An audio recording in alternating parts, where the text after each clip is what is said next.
नाज़रीन अस्सलाम वालेकुम, मैं हूँ इमरान वसीम। नाज़रीन, प्रोग्राम के आगाज़ में तो आप देखने वालों को ये बताएंगे कि इमरान खान साहब की बहनों ने कल अडयाला जेल के बाहर जो धरना दिया था, उस धरने का इख्तिताम रात गए कैसे हुआ। ये मुख्तसर सी डिटेल हैं जो आपकी खिदमत में पेश करने के बाद हमारे मिलाओ की जो दीगर अहम ख़बरें हैं, जिनकी हेडलाइन, जिनके टाइटल थंबनेल पे आप नाज़रीन ने पढ़े हैं, फिर उन ख़बरों की तफसीलात भी आपकी खिदमत में पेश करेंगे। लेकिन व्लॉग का आगाज़ करने से पहले आपसे दरख्वास्त के चैनल को सब्सक्राइब कर लें, बेल आइकॉन का बटन प्रेस करें। वीडियो पसंद आए तो इसे लाइक और शेयर ज़रूर कीजिएगा। नाज़रीन, गुज़िश्ता रोज़ मंगल पाकिस्तान तहरीक-ए-इंसाफ की जानिब से 6 लोगों की मुलाकात की फ़हरिस्त जमा करवाई गई, लेकिन जैसा कि हुकूमत की तरफ से दावा किया गया था कि इस मुलाकात के नतीजे में जो पैगाम बाहर आता है उससे इंतशार और अफरा तफरी फैलती है, तो लिहाजा ये मुलाकातें एटलीस्ट 8 फरवरी तक इमरान खान के साथ नहीं करवाई जाएंगी। अब हुकूमत की जानिब से जो ऐसी की तैसी कहा जा रहा है, मुलाकातों में पाबंदी का जो फ़ैसला किया गया है, इसकी कुछ वजूहात तो मैं आगे चल के आपकी खिदमत में पेश करूँगा। लेकिन जो पिछले कुछ हफ़्तों से देखा जा रहा था कि इमरान खान साहब की बहनें मुलाकात ना होने पे अडयाला जेल के बाहर शाहराहों पे धरना दे देती थी, और वो धरना जो है वो रात गए तक जारी रहता था, 2 बजे तक, 1:30 बजे तक, 1 बजे तक, और फिर वो धरना ख़त्म करवाया जाता था। अब धरना कैसे ख़त्म करवाया जाता था, इस बहस में हमने जाना नहीं, क्योंकि मुख्तसर सी डिटेल आपकी खिदमत में हमने पेश करना है। कल नाज़रीन ये हुआ है कि ये धरना रात गए तक जारी नहीं रहा पाकिस्तान तहरीक-ए-इंसाफ का। इमरान खान साहब के हमशीरगान ने रात को 9 बजे के बाद ही, 9 साढ़े 9 बजे, सवा 9 बजे जो धरना उनका था, उस धरने को ख़त्म करने का उन्होंने ऐलान कर दिया। और ये ऐलान करने के बाद, सिट इन ख़त्म करने के बाद, इमरान खान साहब की बहनें और जो PTI के कारकुनान थे, वहाँ से वापसी की तरफ जो है वो रवाना हो गए। ये नाज़िम मुख्तसर सी डिटेल, रात कैसे धरना जो है वो इख्तिताम पज़ीर हुआ। कोई वाटर कैनन का इस्तेमाल नहीं हुआ, कोई लाठी चार्ज नहीं हुआ, पुलिस फोर्स का इस्तेमाल नहीं हुआ, और ये खुद ही आए, खुद ही धरना दिया और खुद ही उस धरने का इख्तिताम करके वहाँ से चले गए। अब नाज़िम बात कर लेते हैं, वही हुआ जिस खदशे का मैंने रात के व्लॉग में इज़हार किया था। अब वो खदशा क्या था नाज़रीन, PIA की नाज़रीन जो निजकारी हुई है 135 अरब में, आरिफ हबीब कंसोर्शियम ने ख़रीद लिया। मैंने रात इस खदशे का इज़हार किया था कि आप देखिएगा, अब चूँकि PIA की निजकारी हो गई है तो अब इसके ख़िलाफ़ जो है प्रोपेगेंडा जो है वो शुरू हो जाएगा। अब नाज़रीन, रात के क्या प्रोपेगेंडा होता रहा। प्रोपेगेंडे में कहा गया कि PIA के साथ जो पेरिस और न्यूयॉर्क के जो होटल हैं, जो कि PIA की मलकियत थे, उन होटल्स की नीलामी भी कर दी गई है। पहले तो नाज़रीन इस पॉइंट को क्लियर कर लें कि PIA को फ़रोख्त किया गया है। न्यूयॉर्क और पेरिस के जो होटल्स हैं वो PIA की मलकियत नहीं रहे। वो जो कंपनियां बनाई थी, PIA की कंपनी बनाई गई थी, अब मेरे ख़्याल से वो जो होटल्स हैं उस कंपनी की मलकियत हैं, उस कंपनी के नीचे वो होटल जो है वो मौजूद हैं। लेकिन ये बात क्लियर है, मैं क्लियरिटी के साथ कह रहा हूँ कि न्यूयॉर्क और पेरिस के होटल जो है उनकी नीलामी नहीं हुई है। उनको PIA की नीलामी में उनकी बिड नहीं करवाई गई, उनको नीलाम नहीं करवाया गया। ये बेसलेस जो है वो प्रोपेगेंडा किया जा रहा है।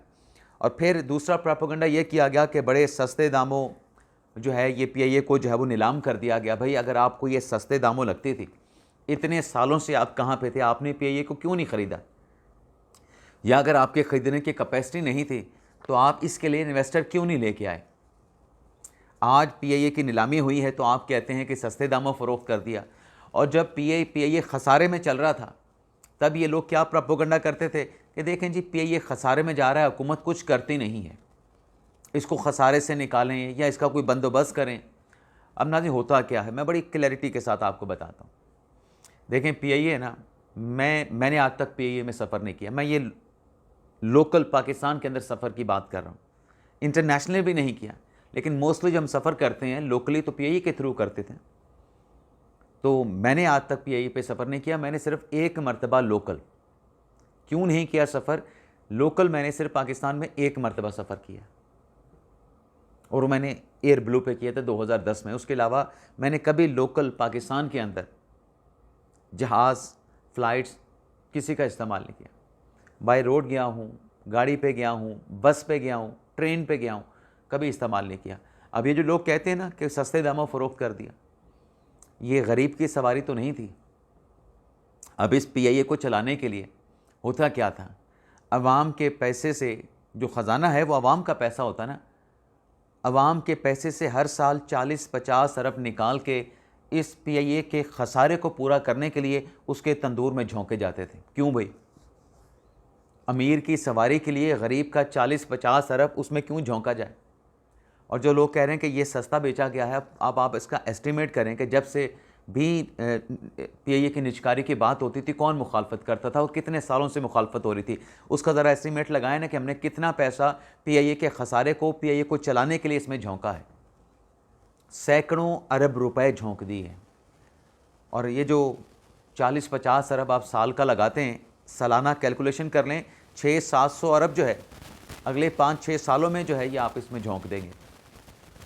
और जो लोग कह रहे हैं कि 700 अरब का कर्जा रख लिया और पीआईए की निजकारी कर दी, कि यहाँ कोई इन्वेस्टर आता कि 700 अरब का कर्जा भी अदा करता और साथ में जो है 135 बिलियन की जो है आपको नीलामी भी देता, यानी 835 अरब कहाँ से पैसे लेके आते जी? क्यों देता फिर कर्ज में डूबी हुई किसी ऐसी फर्म को या किसी ऐसी कंपनी को? तो नाज़रीन, ये प्रोपेगेंडा इसी तरह से चलता, बर्दाश्त नहीं होता। क्योंकि प्रोपेगेंडा इसलिए करना है कि अगर नहीं निजकारी हो रही तो फिर हमने प्रोपेगेंडा करना है कि पीआईए खसारे में है, पीआईए खसारे में है, ऐसा क्यों है, इसको ठीक किया जाए, नहीं तो निजकारी कर दें। और जब निजकारी हो जाए तो फिर प्रोपेगेंडा करना है कि यार ये तो बड़ा सस्ता बेच दिया। अब नाज़रीन आते हैं, आगे चलते हैं जो बाकी ख़बरें। वैसे जो आरिफ हबीब साहब हैं जिन्होंने ये हिस्सेस ख़रीदे हैं कंसोर्शियम ने, उन्होंने कहा कि 18 तैयारे हैं पीआईए के, जिसमें से 14 जो है वो चल रहे हैं और इन तैयारों की तादाद को हम पहले 38 तक लेके जाएंगे और फिर 38 से बढ़ा के पीआईए के जो जहाज़ हैं उन्हें हम पेसेंट करेंगे और पीआईए के जो मुलाजमीन हैं उनके एक्सपर्टीज से फ़ायदा भी उठाएंगे। और पीआईए का जो लोगो है कि अजीम लोग पीआईए के साथ सफ़र करते हैं, उसी को लेके चलेंगे। अब नाज़रीन आते हैं सियासी ख़बरों की बात कर लेते हैं। नाज़रीन, कल वज़ीर आज़म शहबाज शरीफ साहब ने पाकिस्तान तहरीक इंसाफ को मुज़ाकरात की ऑफ़र की। अब इस मुज़ाकरात की ऑफ़र के बाद, हुकूमती पेशकश के बाद, पाकिस्तान तहरीक इंसाफ ने इस पेशकश को लेने से इनकार कर दिया। कैसे इनकार किया? सलमान अकमरादा साहब जो कि पाकिस्तान तहरीक इंसाफ के सेक्रेटरी जनरल हैं, उनकी जानिब से कहा गया कि जो अचकज़ई साहब का फ़ैसला है ना कि हुकूमत के साथ हमने बातचीत नहीं करनी, जिन्होंने मैंडेट चुराया है उनके साथ बातचीत नहीं करेंगे। तो पहले तो जो सलमान अकमरादा साहब ने अचकज़ई साहब के स्टेटमेंट को इंडोर्स करते हुए वज़ीर आज़म की ऑफ़र को एक्सेप्ट करने से इनकार किया कि नहीं, इनके साथ तो नहीं बैठेंगे, पहले ये तय कर लें, क्योंकि इनके इसी मौक़िफ़ में इतना बड़ा तज़ाद है, इनके मुज़ाकरात कभी नहीं हो सकते चाहे दहाइयाँ गुज़र जाएँ। पहले ये तय कर लें कि चोरी इलेक्शन में की किसने है, पहले ये तय कर लें कि चोरी इलेक्शन में की किसने है, किसने कराई है, चोरी हुई है, चोरी नहीं हुई है, और अगर चोरी हुई है तो कब कब हुई है, ये तय कर लें, क्योंकि फिर ये मामला तहरीक इंसाफ के गले पड़ जाएगा। और फिर आगे करके चल के कहते हैं जनाब राजा साहब के तस्लीम करना होगा कि 2024 के इलेक्शन में पूरे निज़ाम ने मिलकर डाका मारा, और अगर ये डाका तस्लीम करते हैं तो फिर आगे चलें और हमारा मैंडेट हमें वापस कर दें, साफ़ शफाफ इंतखाबात करके हुकूमत हमारे हवाले करें। अब ये कैसी डिमांड है नाज़रीन? यानी आप कहते हैं कि डाका तस्लीम कर लें और हुकूमत आपके हवाले कर दें, तो फिर आपके साथ किसने बातचीत करनी है? कौन करेगा आपके साथ बातचीत? 2018 में जब धांधली की बात होती थी तो तहरीक इंसाफ कहती थी ट्रिब्यूनल में चले जाएं। वो एक पार्लिमानी कमेटी बना दी थी परवेज़ खट्टक साहब की सरबराही में, जिसका एक इजलास हुआ, दूसरा इजलास हुआ, उसके बाद वो कमेटी मिली नहीं।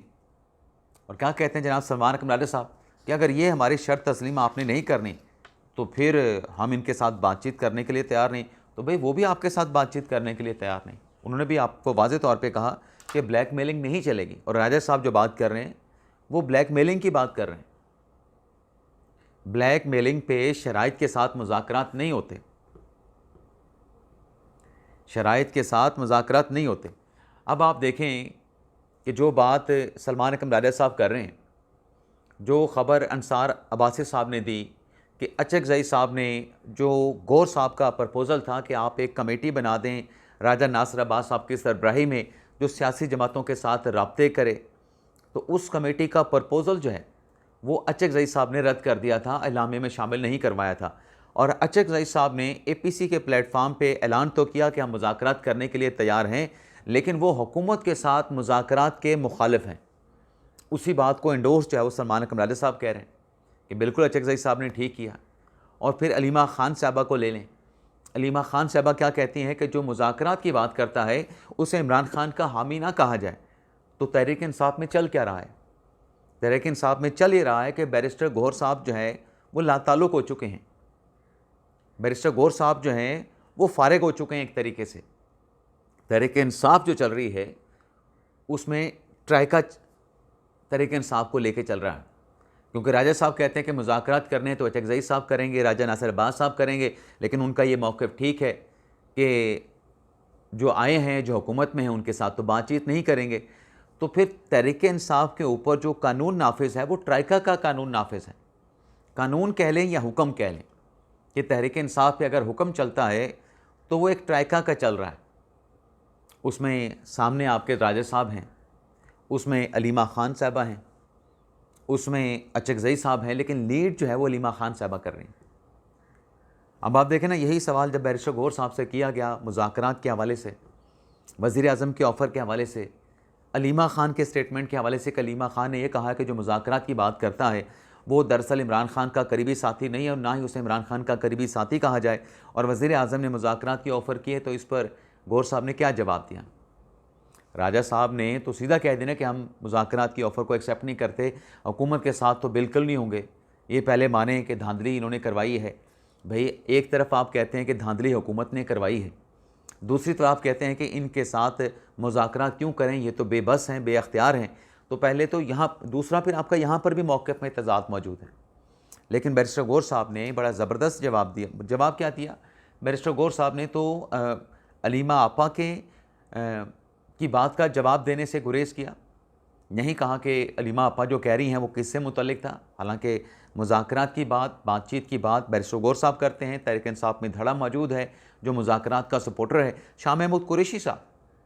अब देखें ना, जो अलीमा आपा ने बात की कि जो मुज़ाकरात के हामी है वो इमरान खान साहब के करीबी नहीं।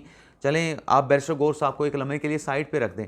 शाह महमूद कुरैशी साहब तो जेल काट रहे हैं ना, 9 मई के सिलसिले में काट रहे हैं, इमरान खान के लिए काट रहे हैं। यास्मीन राशिद साहबा हैं, इजाज़ चौधरी साहब हैं, मियाँ महमूद रशीद साहब हैं, उमर सरफराज चीमा साहब हैं, वो भी मुज़ाकरात की बात कर रहे हैं, जेल से ख़तूत लिख रहे हैं, अपने वकला के ज़रिए ख़तूत भिजवा रहे हैं। तो क्या वो भी इमरान खान साहब के साथी नहीं, करीबी साथी नहीं? और अगर वो करीबी साथी नहीं तो फिर सवाल ये जन्म लेता है, तो फिर वो किसके लिए जेल काट रहे हैं, किसके लिए जेल में कैदोबंद की सहूबतें बर्दाश्त कर रहे हैं? तो जो बैरिस्टर गौहर साहब थे उन्होंने तो वाज़ेह तौर पे कहा कि नहीं, कि जो मुज़ाकरात की बात है अब वो अचकज़ई साहब ने करनी है, राजा नासिर अब्बास साहब करनी है। लेकिन उन्होंने वज़ीर आज़म की बात पे, मुज़ाकरात की ऑफ़र पे और अलीमा ख़ान साहिबा के लगाए गए इल्ज़ाम के ऊपर किसी किस्म का जवाब देने से मुकम्मल तौर पर गुरेज़ किया। इसके अलावा नाज़रीन, रात के एक अफसोसनाक वाक़या पेश आया। तुर्की के सरकारी दौरे से जो लीबिया के आर्मी चीफ़ थे वो वापस आ रहे थे और तुर्की से ये जहाज़ जो है एयरपोर्ट से रवाना हुआ, लेकिन अंकारा के मकाम पर ये जो जहाज़ था जिसमें लीबिया के आर्मी चीफ़ और उनके अस्करी हुकाम जो है वो सवार थे, ये त्यारा जो है इसका राब्ता जो सिग्नल वाला होता, क्या कहते हैं उसको, टावर के साथ या मुनक़ता हो गया, वाला राब्ता जो है वो कंट्रोल टावर के साथ मुनक़ता हो गया। और उसके बाद फिर पता चला कि त्यारा जो है वो हादसे का शिकार हुआ है। और हादसे के बाद जो मलबा कहाँ पे है, ये इस बात पे जो वज़ीर दाखिला है लीबिया के, उन्हें बताया है कि बल्कि तस्लीम किया है, तस्दीक की है कि आर्मी चीफ़ का जो त्यारा है वो हादसे का शिकार हुआ है और इसमें दीगर अस्करी हुकाम भी मौजूद थे और जो त्यारे का मलबा है वो मलबा भी जो है वो मिल चुका है। इजाज़त चाहते नाज़रीन, अल्लाह हाफ़िज़।